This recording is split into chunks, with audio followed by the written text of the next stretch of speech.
總之就今日有啲奇怪，咁多人，往時冇咁多嘅，落雨就冇乜人嘅。我哋前面一個好似成日都行嘅，無論翻風落雨，呢個揸住杯咖啡啫嘛佢啊，叻到問喎，都有5、60噶啦。70幾啊？咩叫堅持？日日都風雨不改嘅真係。我覺得佢喺度沉思啦，應該係，或者餵海鷗。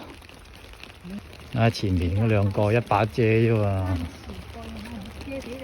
係喎，把遮咁鬼勁嘅，都唔知你傻定我傻。總之啊，個個都傻唉，落雨噶啦，擔遮又唔擔遮，又唔嬲雨衣嘅。今日比較多人噶，比較多人。平時少啲嘅，我覺得可能暖咗，落雨都跑啊，落雨都制嘅呢個。啲小朋友出嚟啊，真係咁都得。哇，前邊仲多人喎，可能係唔係食完飯個鐘數助下消化咧？係咪？今日人雖然呢度多啲啫，但係都係冇阿凡提嗰啲噶啦。哇！呢個友仔做直播咩佢？搞晒360攝像喎！真係落雨㗎，你搏什麼嘅呢？咁樣嘅，不得不說煙雨淒迷啦，真係成個天都一種顏色嘅啫，灰色。怪唔得啲人都唔管佢幾多都出嚟行下先啦，反正停唔到雨噶啦，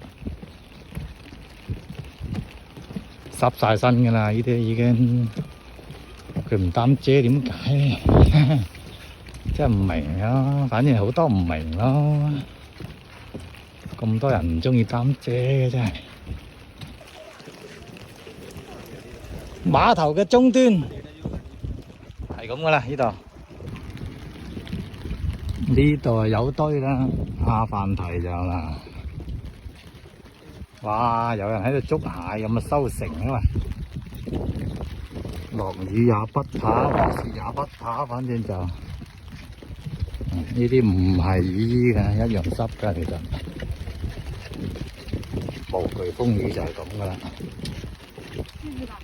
係啊，啲紅軍好艱苦嘅，好似我哋咁行噶啦。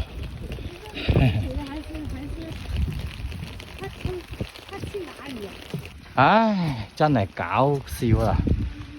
話出就出嚟啦，個太陽嬲到我，行完街佢先出太陽，行緊嘅時候就咁鬼大雨，依家一行完呢，太陽啊棒棒上出嚟，我話都冇咁快喎。